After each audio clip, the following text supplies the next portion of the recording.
This particular group has a chance to be very, very special and historic. Still, somehow that hate and that passion for this rivalry still The exists. same schedule that they depicted us to be the last in the freaking conference is the same schedule that we're 8-4 on. Not quite, my friend.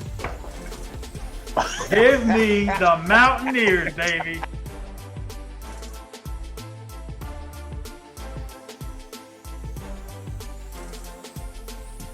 Neil has done exactly what he said he was going to do when the university entrusted him in this position. Trust the climb, give me a few years, let me get my culture in here, let me build the way I'm going to build.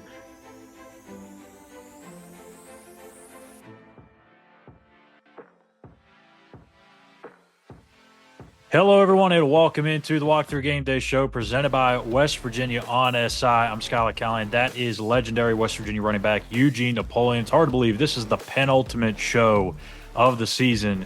Well, maybe that could be the case if West Virginia doesn't get to a bowl game. If not, we will have a bowl game show as well. But we are here to break down West Virginia and UCF.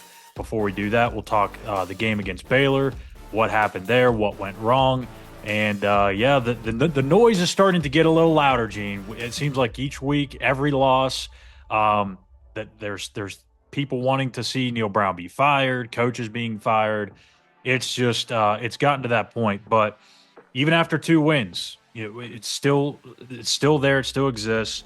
So we'll talk a little bit about that as well. Trivia talk, Heisman contenders, which we haven't really touched on much. Next week, we'll talk about the playoff. Even though West Virginia has no chance at that at this juncture, we'll still talk about that and give our thoughts there. But, Gene, let's start it off with last week. West Virginia Baylor, 49-35. Baylor scored the exact amount of points in the first half that West Virginia scored the entire game. When that happens, and you give up almost 40 points in the first half, probably not going to win very many games in the Big 12. Listen, you wouldn't win very many games in Pop Warner. Well, yeah, that's true too. If that's going to be your stat. So it's tough, man. There's so much that there's so many takeaways from that particular game, as it's been all year. The up and downs with the defense and the not to look so sure on offense. It's special teams has been a hit and miss. It's tough. This is one of those years where you look at every other program and you see when they're firing their coaches left and right at this stage of the game, at this stage of the season, and you look and say, wait a minute, what the heck is going on here? So that's pretty much where we are. And it almost gets to a point where you don't even want to talk about where we are as a program because you get more and more frustrated. I know that's where I'm at. And, the calls I get from some of my former teammates, man, it's frustrating. I can't even lie. It really is.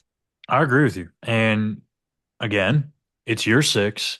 And with 2 games left to play, I mean, I hate to say this because, I enjoy my job. I love it to death. I wouldn't want to do anything else in the world other than maybe play the game. But obviously, I wasn't blessed enough with that type of talent to do so. But I think at this stage, it seems like every year under Neil Brown, it just feels like we're to that point where we're just talking about a game just because there is one, instead of that there's Right. something at the end of it, whether that's a chance at a Big 12 title, whether that's a spot in the college football playoff, or just a high tier bowl bid. And that's just not the case. It's just like we're here to talk about a game, and I love doing this show with you. I know you love doing this show, but it does feel like we're just here just talking about a meaningless game at this point in the season. I'm gonna tell you what's so crazy, right? Every game when we have to go through pick'ems, Yeah. and when those games are more significant than the WVU game, So painful. It is that's the measuring stick. That's been the measuring stick over the last 4 or 5, years where we don't have a meaningful game and or scenario of a game to talk about when it comes to Mountaineer, football. That is disheartening because it was never like that. Prior to this era, It was never like that. I could never. When I got my own friends asking me, what division is West Virginia in? Like what conference? What because we fell out of the national spotlight and I'm like, what? Wait, what? That'd be Yeah. 12. Look, really? That's when it's like, okay, I'm just gonna turn my phone off right now. I don't even want to talk about it. Yeah. I mean, it's the lack of meaningful games in November. Now, you obviously had the game against Penn State to open the season, fall flat on your Right. face. You had the stage set for you for the Coal Rush against Iowa State. You fall flat on your face. You have a bounce back opportunity against Kansas State, fall flat on your face in the second half. I don't care whether there's injuries or not. I mean, the first half, you could already tell it was starting to spiral out of control, whether Neil Right. Brown wants to admit that or not. But then you go to last week against Baylor, and I said this earlier in the week on the Keys to the Game show. Even though Baylor, West Virginia wasn't this big time national game like Penn State and Iowa State and Kansas State were, or the game that was in the spotlight, it still meant a lot. It was still kind of what I consider a big stage game for West Virginia because if you win, you're still in the Big 12 title race. If not, you can chalk it up as an L and kind of move on to next year. And that's what happened. It was another big time game that they just did not show up for, at least defensively. Offensively, I thought they did okay. We can talk about that here in a second, but that's why I went with Baylor. If you remember back in the Pick'ems last Right. week, I said the only reason I'm going with Baylor is because I don't trust Neil Brown. On paper, West Virginia is the better football team, but Dave Right. Aranda, slightly better coach than Neil Brown. Well, listen, don't disrespect that man and say slightly. Well, all right, let's put it this way. They've had some shortcomings. They're starting to figure things out again. He does have a Big 12 title to his name. So, So that's what good coaches do. You figure things out. Something is not going right, you figure it out, you try to fix it. At least you try to fix it. At yeah. worst, if you don't fix it, then you hire other people who can and put them around you. Because again, that's what pretty good coaches do as well. If I'm not doing this right, let me get a real offensive coordinator in here. Let me get another DC in here. Let me get, you understand what I'm saying to you? Let me get a quarterback coach. Let me get those are the things because that's what you're tasked with. If you are the head coach, you're the CEO of the organization. So you're tasked with building your staff out with really, really good surrounding pieces and position coaches and coordinators. So if you do fall short, listen, they're going to pull your coattail and hold you accountable and help to ride this thing in a positive, direction. Not where we're going now. Last week was all I need to see to say, okay, it's time. Like I said in the postseason, it's time when that game is over and you're looking at an empty stadium. Yeah, that was sad, man. I'm like, I'm really, Schuyler, dude, like that broke me. I'm really not used to seeing that. And I know with everything going on in the world, there's a lot more to be, but I'm just talking specifically sports. I don't be hyperbolic here, just sports we're talking. I just shook my head, man. It was a miserable weekend. And what's even worse about it is it's not like the stands were like that to begin with. Like for a 5-4 football team, that was a pretty strong crowd that showed up. I mean, it was 50 plus thousand people there, and they had every right to stay home and just watch the game. But they showed up, they were Yeah. there to support, and once again, they were let down. And by the time that they felt like it was out of control, which it was towards the end of the fourth quarter or early in the fourth quarter, then they started filing out, and you can't blame them. And now that has me wondering what the stands are going to look like this week when there's really nothing to play for other than pride and just senior day, all the extravaganza that goes around that. But I mean, you're 5-5, and I don't know what the crowd's going to look like. But you brought up the coordinator thing. Yeah, good, Real good. quick, if I can say this, I'm hoping the fans do come out for the seniors Yeah, because they deserve to be sent off the right way. So I hope the stadium is packed for them seniors who've been there, did everything they could to be positive and productive and really it's prideful. There's a pride thing when it comes to wearing that West Virginia blue and gold, dude. Yeah. You know, there is something about it that I can't even put into words. So I'm hoping the fans will come out and support the seniors, if not for anything else, just to send them off the right way. Yeah, I mean, especially for a guy like Garrett Green, and I know he hasn't played up to the level of expectations that everyone thought, but he's the exact kind of like DNA of a West Virginia type of player. He's tough, hard nosed, gritty. He's going to lay it out on the line for you. He's going to have some blood and scars and scrapes all over and bruises at the end of games. This is what this is for, to give him that one more send off. So hopefully, yeah, hopefully you're right that the fans do show up one last time. Plus, hey, like there's only 6 or 7 times a year that you get to go and see West Virginia play at home. Yeah. Even though the season's been a disappointment, like this is the last time you're going to see or watch the football team play until next August or September, whenever the season starts next year. So go make a. And don't forget, Schuyler, enjoy the Well, tailgate. I knew you were going to say that. I knew you were going to say that. This is the last time this year that you'll get to go out there, have some fun out in the parking lots, have your refreshments. And hey, the weather's not going to be that great this weekend. It's supposed to be a little cold, but who the hell cares? It's football in West Virginia in November. Go have fun. So that was probably the last time we'll talk about that for a while. So, but you did mention the coordinators, and there's one piece of that with the Jordan Leslie firing that I don't really think we've really talked a whole lot about is the timing of it.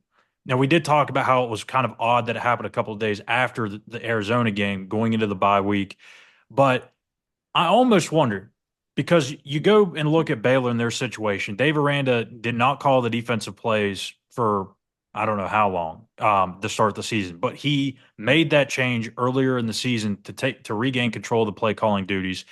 UCF had a similar situation with their defense. They fired Ted Roof. That was a week, I believe, before West Virginia. Do Mhm. you feel like there was maybe a little bit of a delay in that decision? Like if there it could have happened sooner, it should have, because what can you really fix? Even with the bye week mixed in there, you only have a few games to work with. Do you feel like if they made the decision earlier that could have maybe helped things here in the final few games?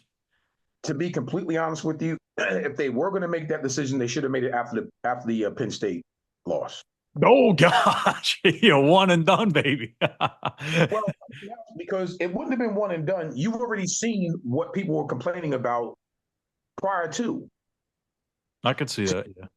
you kind of understood. So, see, to me, then again, the definition of insanity is do the same exact thing over and over again, but you're expecting a different result. No. We pretty much already knew some of the issues that we had prior to this. Now you get into it, and that was a really big sample size of this is going to be more of the same. Yeah. And if I done it then, I'll tell you what, for sure, after the Pitt game. Yeah. Or I was thinking maybe after that or going into that first bye week. So after the Kansas game, which was 1 week after Pitt. So you play the first four because I mean you blew the Pitt game, right? Yeah. You had the Albany quarterback there for 300 yards on you. You looked miserable against Penn State. In Kansas, you did better, I guess, against the pass, but you still gave a bunch of yardage on the ground. I felt like that could have been a good time too. And I can't remember exactly when. I think that was kind of around the time that Jordan made the decision to go from the field up to the box. And maybe Right. that was kind of his feeling like, oh crap, like if I don't do something different here soon, I might be out on my way out. That might have been the case. Um, but as far as this defense goes, you only got a couple of games left. How do you try and figure out answers, or is it just line up with what you got at this point and just hope that you don't give up 10 explosive plays? Because I feel like that's kind of where we're at. Let me be honest with you, Scott. You got to line up with what you got at this particular point and ride out, what you have, the remaining part of the seat. That's it. There really is nothing else. And the hard decisions are right now Yeah. because here's where we are. Here's what we have. You're already seeing the landscape of college football everywhere else. You've seen how many coaches are being fired like left and right. If that's not sending a resounding message to where we are as a program, it's like, listen, we've made this decision, these other programs, because moving forward, we have to restructure, we have to retool, We have to do something different. We're letting that message be known now. And guess what? Even to the recruits, we're not going to move into next season or even the off season in this current state. And I think that's pretty much where West Virginia, where the program is right now. There's nothing you're going to do in these next 2 weeks that's going to fix an ailing defense. No. That time has passed, unfortunately. So you play out what you have. This is going to sound really crazy, right? Do you even want to go to a bowl at this point? I mean, honestly, because here's what happens. You go to a bowl at this point with the record being what it is, it's not going to be a substantial bowl. So now you run the risk of certain players who have NFL potential and opportunities, they may opt out. Yeah. So now you're playing with a younger roster anyway. I'm just saying, because what do you really have to play for at this particular point? And I know that that's a defeatist mentality. I would not do that. If we're in the boat, we're in the boat together. I'm going to play regardless of whatever. I played hurt my whole senior year. So I know what it's like. I played hurt in the bowl game. It is what it is. But again, that's my mentality. It was my mentality. So what I'm saying is there's really nothing you're going to get from what you have on this roster right now. There is no, let me look down here. Oh, this is a surprise. No, you went through a season where you didn't make the appropriate changes when you should have made them. And now here's where you are. Yeah. And that's the frustrating part about it.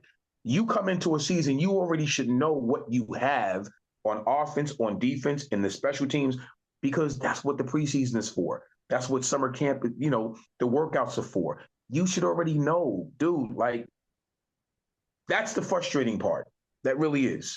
Yeah, I mean, you look up and down that defense, and outside of probably just Josiah Trotter, I don't know how many of these guys are all Big 12 selections. I'm not just talking first team. I'm talking second team, third team, honorable mention. You might get maybe like a Fatorma Moba or maybe a Sean Martin, but outside of that, there's just not a lot of those guys that's going to populate that list at the end of the season. And that's a very good indicator of how good or bad your defense is. Yeah, I mean, Baylor, they did everything that they wanted to do. I mean, if they wanted to throw the ball, they threw the ball and they threw it where they wanted. If they wanted to run it, they ran it and they ran it where they wanted. And this week against UCF, we'll talk about it here in a little bit. You won't have to face that same style of passing, but man, if you don't stop the run, it's going to be a long, long day. And I think that this defense is kind of cooked at this point. I don't know how else to put it. I've kind of run out of ways and adjectives and things to describe it, but it is what it is. Lastly, before we move on here, Garrett Green, his first start back, 19 of 39, 237 yards, 2 touchdowns and interception. Also ran for 129 yards and 2 touchdowns. Just quick thoughts on his first game back. And obviously, there's no quarterback controversy this week because it's senior day. Neil would be silly to go out there and put Nico Marchio out there. It's going to be Garrett Green, more than likely to be Garrett Green in Lubbock as well to end the year.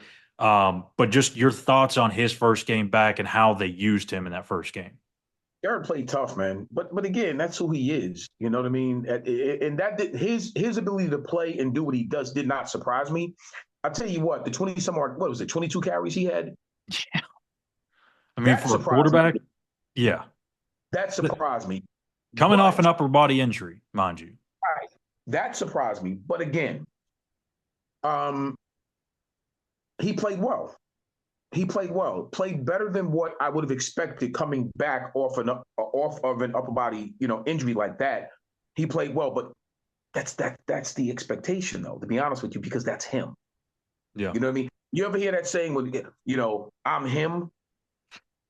Yeah. Well, he's him. He can say that. Dude is going to give you 110% every single time. I really do respect that. He had a heck of a career at WVU, and I wish him nothing but the best. I mean, you know how I feel about that guy, man. I love that guy. I just think he's a high character young man, and I really do wish him nothing but the best. There's certain players, and Owen Schmidt's told me this before. Like there's some guys like back when you played in the late '80s or the early '90s, and they've gone up to him and say, "Hey, you're the type of guy that could have played on this team." And I feel like you probably could. Now he wouldn't start over Major Harris, of course, but you could probably say that about Garrett Green and that he would have fit in that timeline and that kind of era of toughness and physicality with those late '80 teams. But I mean, yeah, Football. he wasn't efficient by any means. He hasn't really been all year, but the receiving core didn't do him any favors in that game either. There was countless drops. But he had some mishaps too. He kind of airmailed a few throws, made some bad decisions. But I mean, again, first game back, I think he did more than enough to get you a chance to win the football game. Your defense just didn't come through. So there's only so Absolutely. much he can do as a quarterback. He's got to have a little bit of help. So let's go and talk about some Heisman contenders, Gene. We haven't really talked about it that much this year. Maybe we do it twice a year on the show, but there's been a lot going on around here. A lot of fun at the tailgates, a lot of weather talk, a lot of Yeah, billboard talk. There's just a whole lot of crap going on around this football team. But right. Heisman contenders, to me, I Mhm. don't want to speak for you, but it seems like it's kind of a two-horse race right now between Boise State running back Ashton Genty and then the two-way star out of Colorado, your guy, Travis Hunter. Um, I would like to think Dylan Gabriel, the Oregon quarterback, should kind of be in that mix too. I mean, he is, the quarterback of one of the top teams in the country. But it feels like a two-horse race right now. Do you feel like there's anybody else that should be deserving that I didn't mention? I mean, heck, even Shador Sanders. I mean, I don't know why he's not getting enough attention. Well, I think, well, it's hard to promote and market two from the same team. So Yeah. that's probably why Shador is not really getting the type of acclaim that, you know, I think you're right. Gentry and Travis Hunter, dude. Yeah, I don't know if it is a two horse race, in my opinion, because to say anybody else, it'd be disingenuous.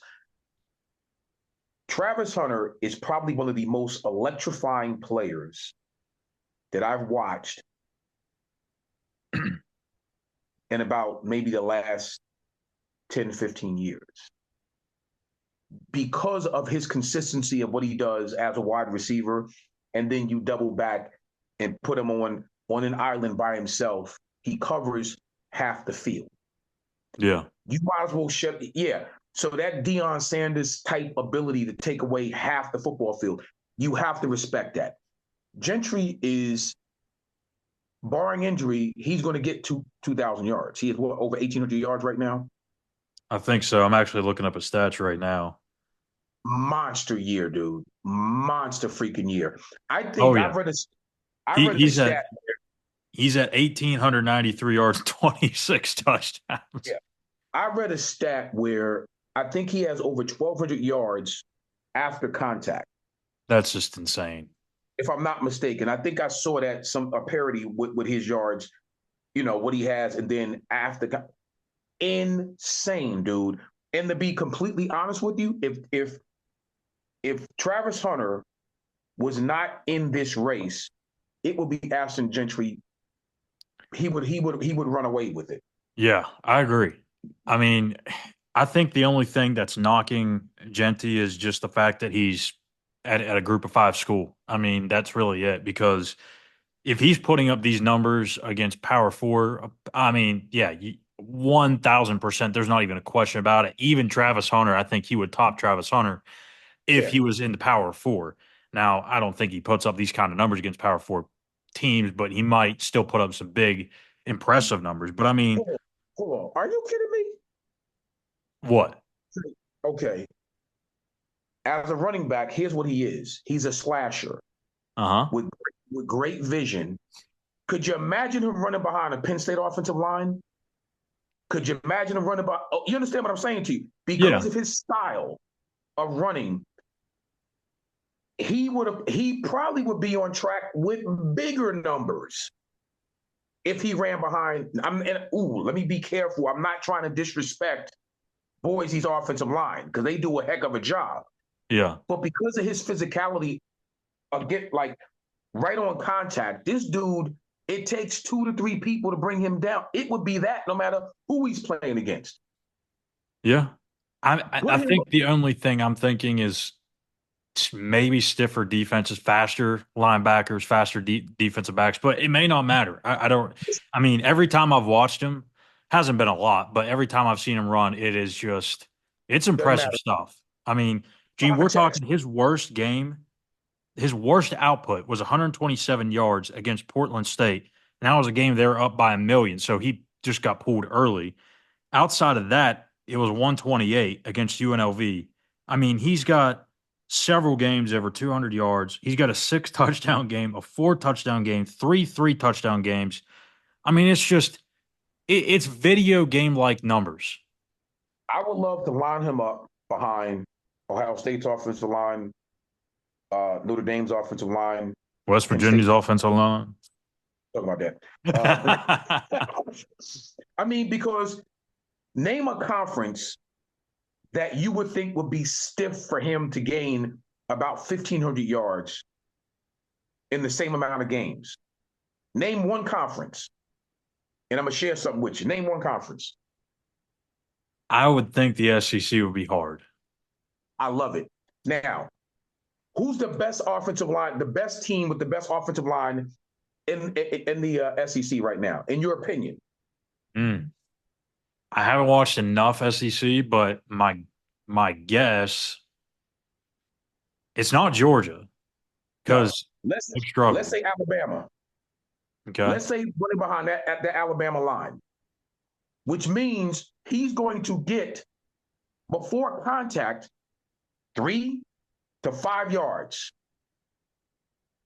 With that alone and his ability to break tackles, he's in the safety's chin strap. And then you add on the yards after contact stat that is just insane. So maybe you do have a point. Maybe you do. Dude is only reason I say that, Schuyler, he's different. Yeah. And I'm gonna compare real quick. I'm gonna compare this. Remember when everybody was saying, "Oh my God, the only reason why Shador's doing this and Jackson State." So he's at Jackson State. Only reason he putting up that kind of numbers. If you put him in the FBS, he wouldn't do that. Matter of fact, if you take the corner and throw him in there, he wouldn't do that either. Yeah. If you are that type of dog, here's my point. If you're that type of dog, it don't matter. It's football at the end of the day. If you are that guy, if you are him, better circumstances, better opportunities, better competition brings out better you if you're him. Yeah. Now, not everybody can say that. They can't. You don't think Deion Sanders knew what he had? Oh, yeah. He took both his boys and, our dog that we're talking about at corner and you don't think he knew. That wasn't for everybody. When you jump from Jackson State and go to Colorado with that type of talent, like he said, I'm bringing my Louis with me. He already knew what he had. And he knew how they would perform week in and week out.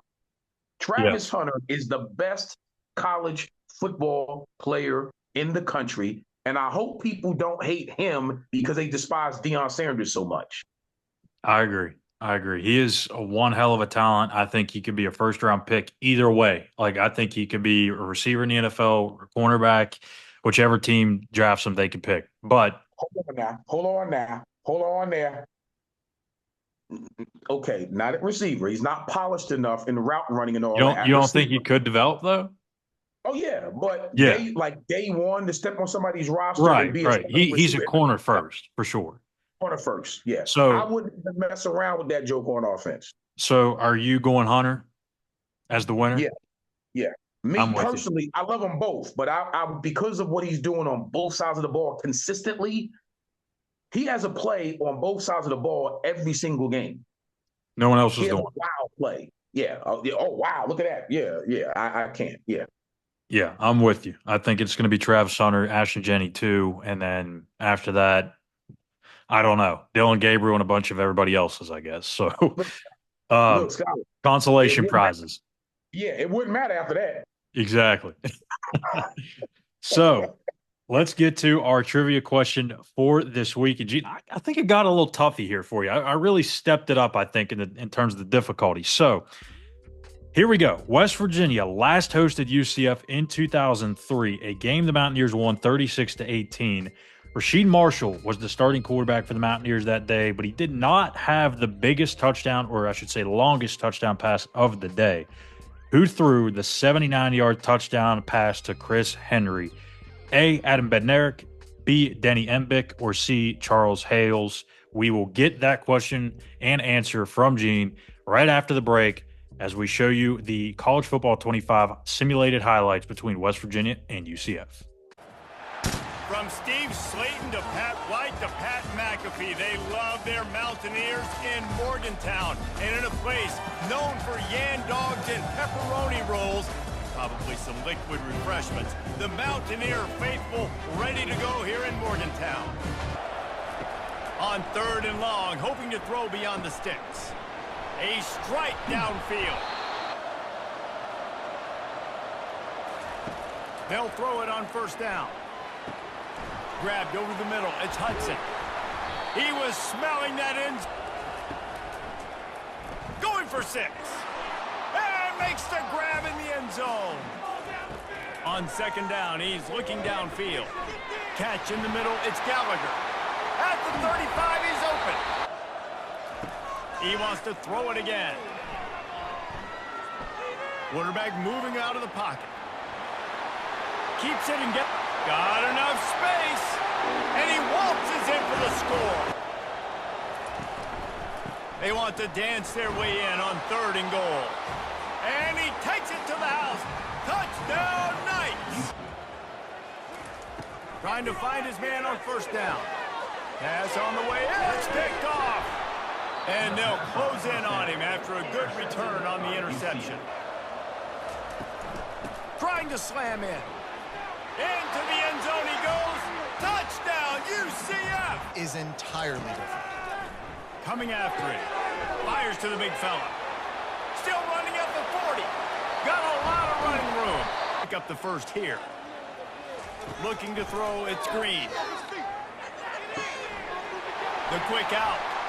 Headed to the end zone. In series of plays, a chance to cut into the lead.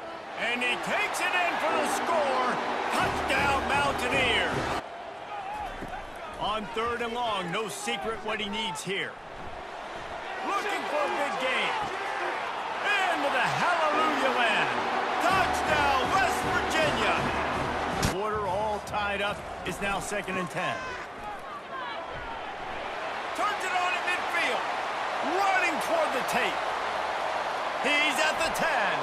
Touchdown, Mountaineers!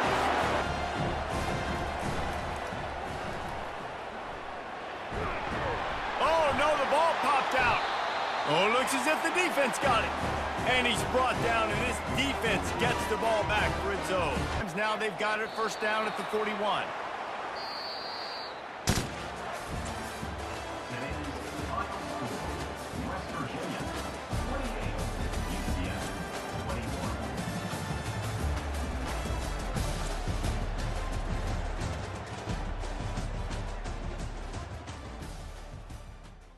And welcome back to the Walkthrough Game Day Show presented by West Virginia on SI. That's Eugene, Napoleon. I'm Schuyler, Callihan. And again, another really good College Football 25 simulation there.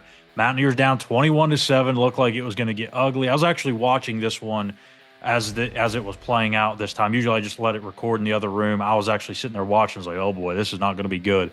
They battled back to win 28-21. But the simulators lost 3 straight games, so hopefully that's not a sign of things to come for this week against UCF. But, Gene, let's see if you can get this week's trivia question. I've stumped you a couple of times here now. Let's see if this one, like I said before the break, is a little bit more challenging. But let's see what you got for us. Again, WVU last hosted UCF in 2003. Rasheed Marshall was the starting quarterback in that game, but he did not have the longest touchdown pass. It was who that had the longest touchdown pass, which was a 79-yarder to Chris Henry? Adam Bednarik, Danny Embick, or Charles Hales? You do know, I have the answer for this one. Do you? I do. Okay. Charles Hales. Oh, okay. Round of applause for Gene. There we go. You're off the schneid, my friend. I think that was It's 3 straight weeks. yes, I was going to say it's about dang time. That was a stumper for me. Honestly, I probably would have said Adam Bednarik because I knew it was kind of around that time that he was there. But Yeah, yeah, honestly, and again, this I'm showing my age here or my youth here, I guess a little bit.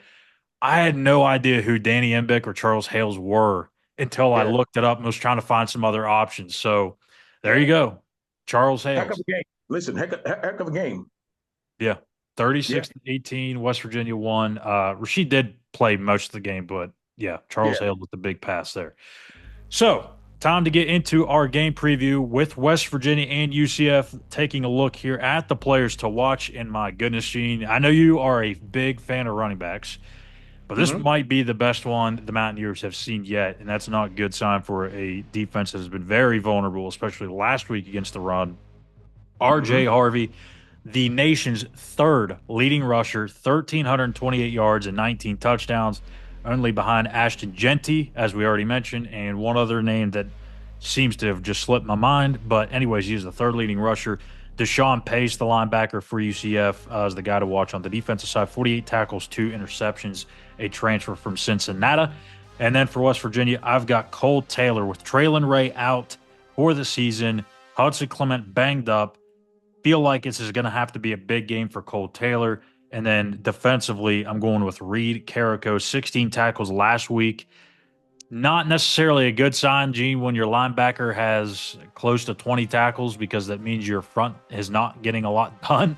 But it might have to be the case again this week when you have a really powerful, explosive running game that UCF has. It's not just RJ Harvey. They've got some other guys back there too. Reed Carrico might have to play the garbage man this week. That can tote that rock. Yes. I'm gonna tell you something, man. Worried. Worried. End of preview. Worried. Worried. It's tough. I'm looking forward to seeing what we bring to the table. Schuyler, listen, with 2 weeks left, it's almost like, what are we playing for? And that's a legitimate question. What are we playing for? We're playing for West Virginia pride. Yeah. And my worry is, to be honest with you, I don't know if our guys really understand what that means. We're playing for the state of West Virginia, my dude. Like, that still means something to me. I posted a picture the other day, actually this morning, and it said, I am a proud West Virginia Mountaineer for life. Yeah. And I know it sounds corny, but that's how I feel, dude. And everybody that I played with, I'm telling you, that's how we feel, honestly.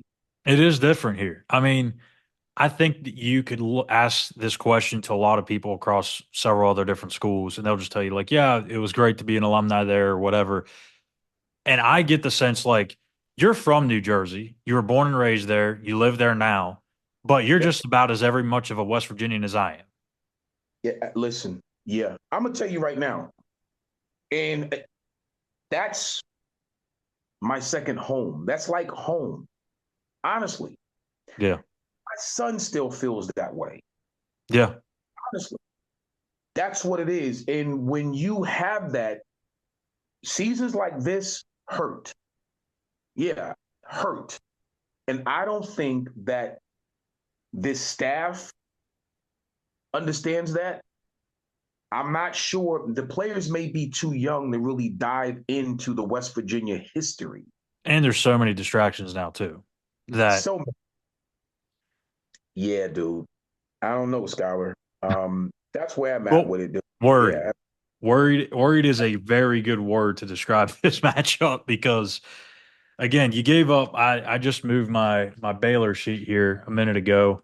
Here it is. They gave up 183 yards on the ground last week, 5.4 yards per carry. Talked about RJ Harvey. He can run it. They've got some other guys back there that can do it too, but he's going to be their main horse. But he's so tough to tackle. So we'll start with UCF's offense versus West Virginia's defense, or Yep. lack thereof, I guess. But again, with this running game, it's hard to find a way to stop this guy because in a lot of ways he's just hard to find. He's so small. He's tiny. He's 5'8", 5'9" on a good day, but he doesn't run like that, Gene. Like, and I'm sure you know what I'm talking about. Like some of these guys that are smaller, like a Deuce Vaughn is kind of a somewhat of a good comp, maybe a Devin Neal out at Kansas. I think that was even mentioned at the press conference earlier this week. Devin Yeah. Neal is kind of a good comp because they're small, but they're explosive, powerful backs. They don't mind to just run right through you. And when you Mhm. have an odd front defense, it scares me to death if I'm a defensive coordinator and I run an odd front and I know a team likes to just sit there and lean on you with the run game because that just means they're getting to that second level quick, and you really got to hope that those guys up front do their job and burst through some double teams because if not, it's going to be a long day. Yeah. And the thing is, too, again, when you have a back like him, he hits that second level quick. Blink of an eye, man. So the problem with a guy like him is you can't arm tackle him. And when you're already off balance, it's one cut, one missed arm tackle, and this dude is off to the races, and he can get it there from anywhere on the field. I enjoyed watching him a little bit last year, and I see that he has the same. I mean, he runs with a vengeance. He runs hard. Yeah. So worried. Because it could potentially be a long day for our defense if he gets going early. It can be a long day because all it takes is they set their passing game up through their running game. So all it takes, if he's having a great day and all of a sudden that play action hit you, you might mess around and give up one or two big ones. And then all of a sudden, you're going to start to see the back of Garnett Hollis and whoever else is back there at corner and safety running down the sideline because there's either miscommunication. Yeah. Gene, they were in cover 3 and they hit a seam ball last week. How do you explain that? Like some things you can understand maybe where there could be a miscommunication. Yeah. You're in cover 3. There should never be a completed seam ball that goes for a touchdown So what is or that? big play. So what is that? That one Coach. word that starts with C. Coach. I mean, come on, dog. Yeah, it's I rough. don't want to see that. I don't want to see that this week for sure. No. And so UCF, their run game, they're averaging 262.8 yards per game on the ground. That's first in the Big 12, of course. Yep. But as you talked about, it does help set up their passing game. Their quarterback situation has taken quite the turn. They started the year with Arkansas transfer KJ Jefferson. I said at the start of the year, I don't understand the hype about just because he's there, they're all of a sudden going to become this Big 12 dark horse contender. Right. Gene, they have 4 wins this year. 2 of them are against Sam Houston and New Hampshire. I hate to be that guy and say I told you so, but I told you so. No, be that guy. KJ Jefferson just wasn't it. They ended up benching him about a month ago. They kind of went to a 2 quarterback system there for a little bit between Ja'Cory Brown and Dylan Risk. Last couple of games, it's been pretty much just Dylan Risk, but my goodness, I mean, he's played pretty well. He's slinging the ball pretty Yeah. nicely, I think. 44 of 59, 523 yards, 3 touchdowns, and 1 pick. When you run the ball for dang near 270 yards a game, that's more than enough than you need out of your quarterback to be a competent offense. They beat up on Arizona a couple of weeks ago, 56-12. They followed that up by giving Arizona State a scare, 35-31.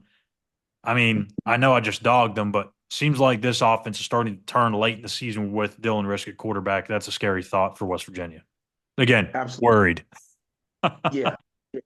Because again, at any given time, when you're able to run the ball that well and you're keeping your offense pretty much ahead of the chains, that's a big thing because you don't have to. Your quarterback is not stressed at all. He's not worried at all because he knows he can turn around, hand it off, and you're going to get 4, 5, 6 yards. Now you're talking about 2nd and 5, 2nd and 4, 2nd and 3. There's a lot of things you can do with that. And if it's consistent, Your quarterback, like I said, it's a breeze. He's not even worried. So unfortunately, because we have so many MAs and busts in the back end of our defense, 1 or 2 play actions that are big plays in the passing game. That's it. That's all you need. That's really all you need. So that's why I'm worried, because they can do so much to our defense really without trying, because we're not playing that well. And they have the right style of offense that really hinders a struggling defense that's against the run and giving up big plays in the passing game. This can be a really long day for our Mountaineers, man. So, yeah we're both saying in unison, worried. So my biggest thing was entering this week, before I even started like diving into all the numbers and kind of doing my own self scout of UCF. I just figured like this is going to be a true Gus Malzahn situation. If you know Gus Malzahn, he just loves to run the football more than I don't know than a fat kid likes to eat cake. Like, I mean, he is addicted, obsessed with running the football. Earlier in the year when they played Colorado, there was a few times early in the game. I don't know if you even remember this or if you watched it, but they were playing right there with Colorado. They actually had a chance to like kind of to get ahead and go up by a couple scores. And there was like a couple of 3rd and long situations, or maybe even just 3rd and medium, like 3rd and 6, right? And they're on Colorado's side of the field. You're thinking this is definitely a pass. It's Gus Malzahn. He's going to run the damn football over and over and over again. And my thought going into this week was, well, that kind of plays into West Virginia's strengths, right? Like, they haven't been that bad. Actually, they're 5th in the Big 12 in run defense this year. Now, you might think, well, that's because a lot of teams throw it on them. No. Like, they're only allowing 4 yards per carry. It's not great, but it's 50th in the nation. So it's better than your average. You're above average in run defense. But when you look at Dylan Risk these last 2 weeks, they're throwing the ball 29 and a half times a game. I don't know that Gus Malzahn is going to be that stubborn in terms of just running the football over and over and over again, beating his head into a wall until it cracks. If he's looking at this West Virginia secondary and he's smart enough, which I know he is, he's just a little stubborn. But I don't know that he's going to run the ball 50 times like maybe he would have in the past. If you're Jeff Kuntz, if you're Neil Brown, what is your number one goal in this game? How do you defend this offense? Because it's easy to say take the run away, but when they're starting to throw the ball a little bit more with confidence, it's kind of a big guessing game. So how do you approach this if you're Jeff Kuntz? I would love, if I'm Jeff Kuntz, I would love to apply pressure against their passing game, bringing pressure from different spots, different places. You have nothing to lose at this particular point. So I'm talking about all type of exotic blitzes. I would really do that to apply some pressure. And I think I would even do that, believe it or not, in the run game. I would bring people in the run game from different areas, different spots. Just muddy it up? Muddy it up a little bit, because you're going to have to. Because, like you said, let me tell you something about Gus. Gus is smart enough to know they have to win this game. Yeah, they got to win out to get bowl eligible. Right. They want to win this game. I guarantee you his game plan is going to be, I'm going to take what the defense gives me. I'm going to take what they give me. And I'm going to create a scenario where I want to see, this is chess, not checkers. I want to see where they are. So I'm going to start out running the football, punching it down their throat. And I want to make it to the point where we already know they have MAs in the back end. We get all of that. I want the safety to creep up just a little bit more. Then I'm going to hit with the play action. So for him, it may be easier for him to play into our defensive and into our defense, because of he understands where West Virginia is really not clicking pretty much on any cylinder, because you say we give up, I think we give up 4 yards a carry. Somewhere in there, right? Okay, so what does that say if they run the ball first or second down? So now you're third and 2. Down, you're 3rd and 2. What do you think? Another run. He may start out that way, because he knows if I give my back 3 carries and they only give it up, and one of those carries, this guy's going to break a tackle and he might get into the secondary for an 8 or 9 yard carry.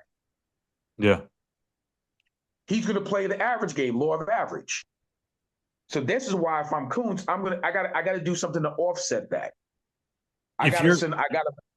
In this situation, do you? I know they've been primarily an odd front, but they've had some even fronts too. Do you almost? I don't want to say switch gears completely and go more even front, but you would think you'd have to go more forward down in this game, right? You're going to have to, because you cannot give this guy an odd front. They will run. They'll be still running next week. He'll be heading to Parkersburg if they don't even front. They'll be running past your house down there in North Carolina. No, you got to give them an even front, because give them something that they're not expecting. Even if you don't give it to them in a steady dose, give it to them, because they may or may not be expecting an even front. Yeah. You got to give them something that they're not expecting. Flipping over the card here to West Virginia's offense and UCF's defense. Quick look here at just kind of some of the numbers here for the Knights. They are second in run defense, which makes sense. I mean, when you see the run about all day in practice every week, I think you ought to be pretty good against it too defensively. So they only give up 115.9 yards per game on the ground. Against the pass, they're a little vulnerable, 13th in the league. But where they really struggle, Gene, and this is probably a good sign for West Virginia too, is third down and red zone. They're dead last in the red zone. They've given up 22 touchdowns, 32 scores, and 35 attempts. They are 15th in third downs, 44.4% for the opponents. Neil Brown has been an aggressive coach. If anything, you can say whatever you want about him. If he's had some shortcomings, he's fallen under expectations. The one thing that he has been consistent in, really maybe since the backyard brawl a couple of years ago, he's been very – I didn't mean to bring that one back up, but he's been very aggressive. And I think you're going to see that in this game too, because he understands – numbers say it right here, Gene, like they're not good at stopping third downs. They're probably not very good on fourth downs either. I didn't look that up, but West Virginia's been very successful on fourth downs. You get into the red zone, you got to like your chances. What is your offensive approach this week? Obviously, we know Garrett Green's going to be back at quarterback. Kind of mentioned it earlier with Traylon Ray out for the season. Very tough to see for him. I felt like he was really kind of turning the corner, if you will. I don't know. I feel like, again, I feel like I'm beating a dead horse here with the C.J. Donaldson thing, but can the guy not get involved and stay involved in the game? He ran the ball probably 6 or 7 times in the first half, and he was having a lot of success. For whatever reason, he just vanished in the second half. Hardly had any carries. I personally think I'm going to lean on him a little bit more. And I personally think at some point you have to. Yeah, I want to lean on him in the run game a little bit more. And to be honest with you, I want to get Jaheim White in the passing game a little bit more this game, because I think he's a matchup nightmare for a back or linebacker, or even a back or a strong safety. He's a freaking nightmare for that. And again, I think we have to do something a little bit different. I'm not saying not get you the ball from the backfield, but I'm also talking about getting him more, exposure in the passing game. I think that will help. So what you're saying is maybe retire the Rodney Gallagher jet sweeps that go for a half a yard and substitute that with a swing pass to Jaheim White out of the backfield.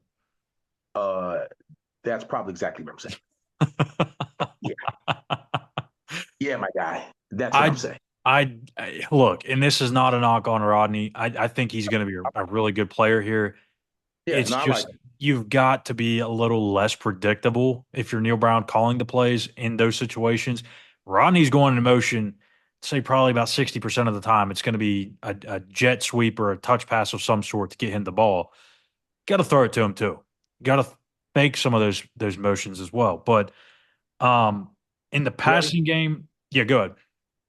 Real quick, if you're going to do that motion, keep your back on the other side. So as you fake that motion, you toss it back to your back over here. And let's say if that's Jaheim, or even let's say if that's CJ, just to give them a different wrinkle. Yeah. Because you're 100% right. 9 times out of 10, when you bring him in jet motion, he's going to get the ball. that's been pretty much on average what we've been doing, you got to just throw a little bit of a different wrinkle in there. Yeah, absolutely. In the past game, like I said earlier, too, Garrett Green, subpar day throwing the ball, but they did have a couple of big explosive plays in there. Baylor's defense hasn't been very good all year. You kind of have that opportunity here again, too, because UCF, as mentioned, 13th in the league against the pass.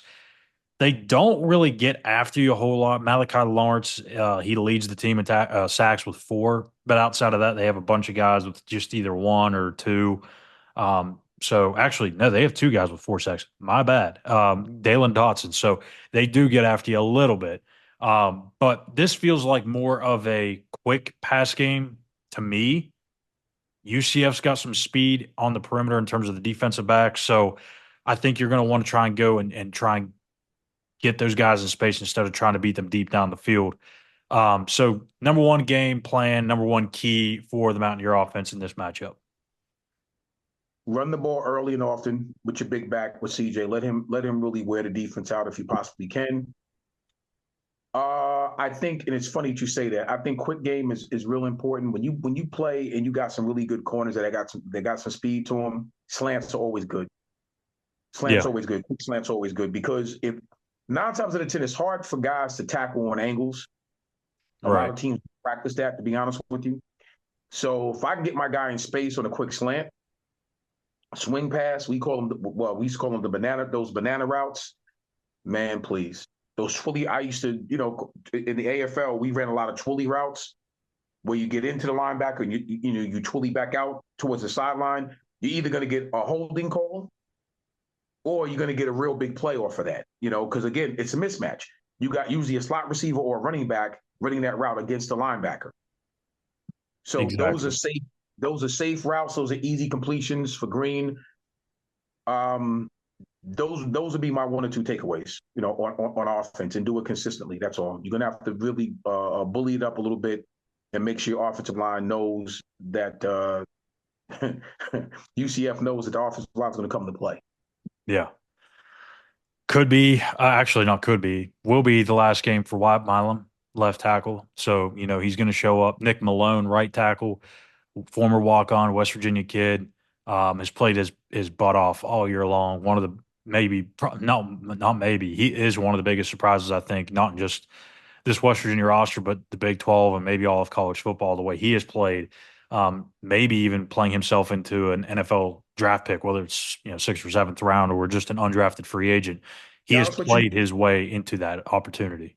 I think so. Yeah. And Brandon Yates, his last game too. He's another one. Played very well. Fixed the snap issues, obviously. Yes. Which is a big thing. I like us up front. I really do. And I know some people, we've been consistent this year. It's hard to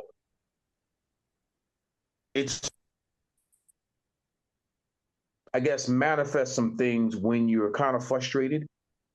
The season it didn't go, or it's not going the way you want it to go. So it's kind of hard to stay in step, in rhythm, you know what I mean, so to speak. So I give those guys a lot of credit. The big boys up front, it's not easy to be in the position that they're in and still got to come out week in and week out and do a hell of a job. So I like our offensive line. I do. Yeah, I like the offensive line, and I also like my record, Gene, in the weekly pick-ems. Oh, my goodness, look at this. Now, wait a second. Is this a typo? Does that say Schuyler is 30-20 and Gene 28-22? I mean, just read that here for me, if you would. I think that's right. Am I eyes seeing that right? I think it is. That right. Yeah. Okay. And okay. Look, we're both wearing our glasses. Yeah, you guys are seeing that right. Yeah. Had to make sure that was right there. But, yeah.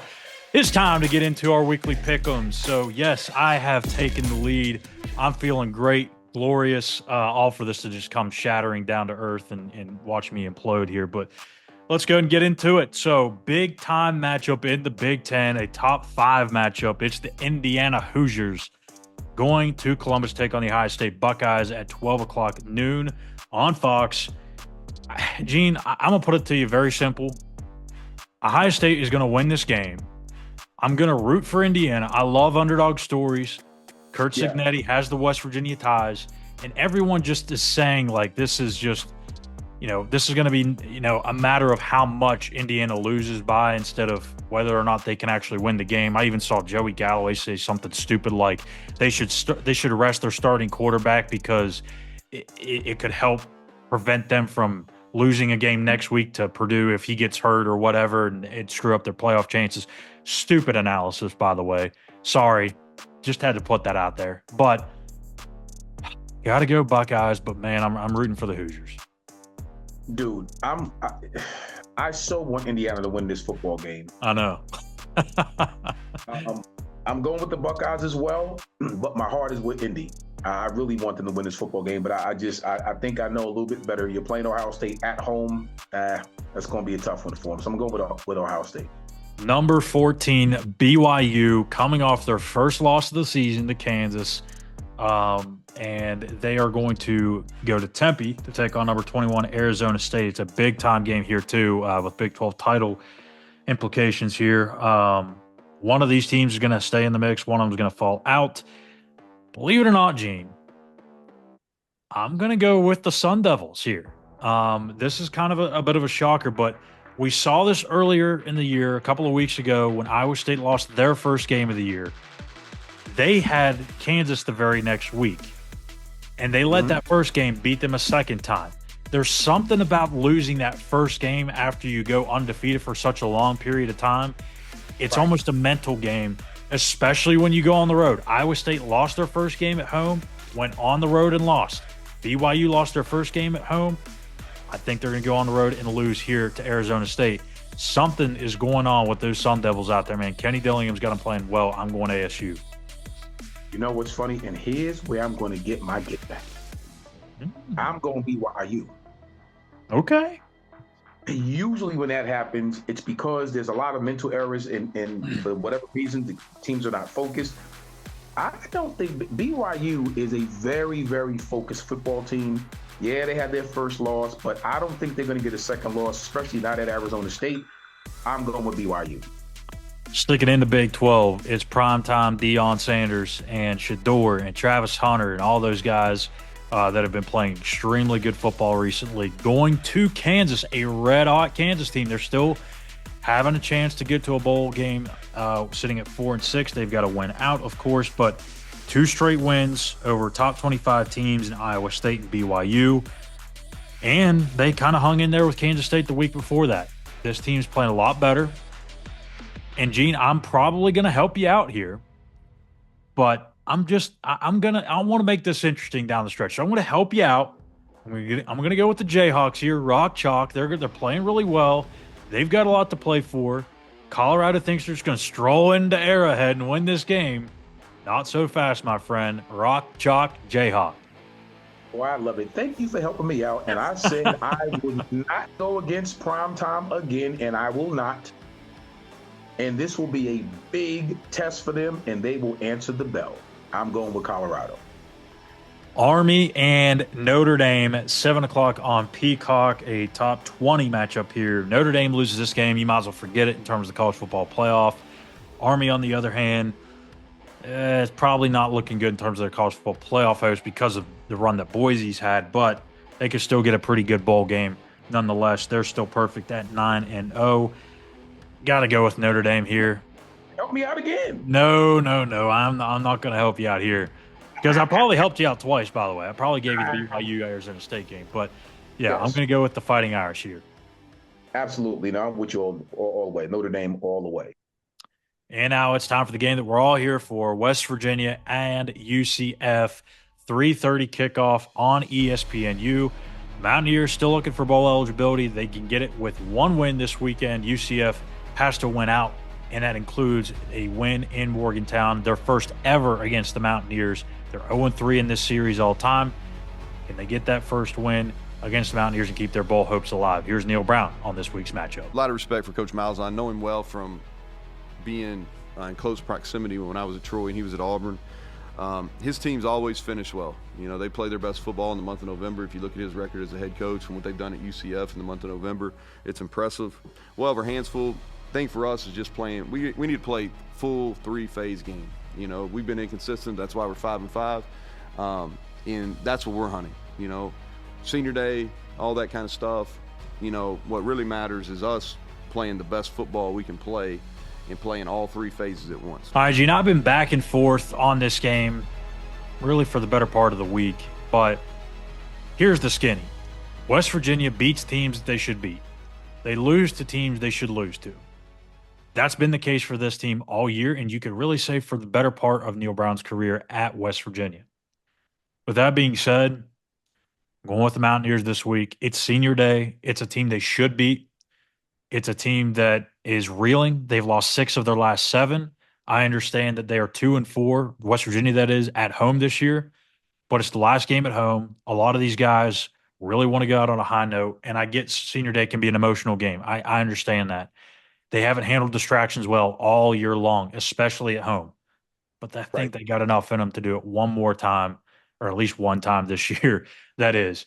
And I've got the Mountaineers taking down the UCF Knights on senior day. Gus Malzahn is a much better coach than Neil Brown. Mm-hmm.